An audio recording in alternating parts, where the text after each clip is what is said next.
आज आपण मेथी पराठे बनवूया कमी साहित्यात सोप्या पद्धतीने। मेथी स्वच्छ धुवून बारीक कापून घेतली।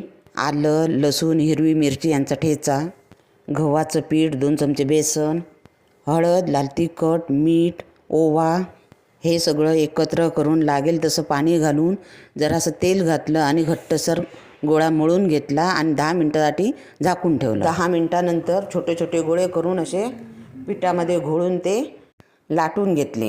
मुलं मेथीची भाजी खायला बघत नाही, अशा प्रकारे पराठे बनवल्यावरती मुलं आवडीने खातात। पराठे दही बरोबर, चटणी बरोबर छान लागतात। करायला पण सोपे आहेत, पटकन होतात। अशा सोप्या पद्धतीने तुम्ही घरी पराठे करून बघा आणि माझा व्हिडिओ आवडलाच तर लाईक, शेअर आणि सबस्क्राईब करा। आता तुम्हाला तेल, तूप काय आवडेल ते तुम्ही लावा आणि व्यवस्थित भाजून घ्या।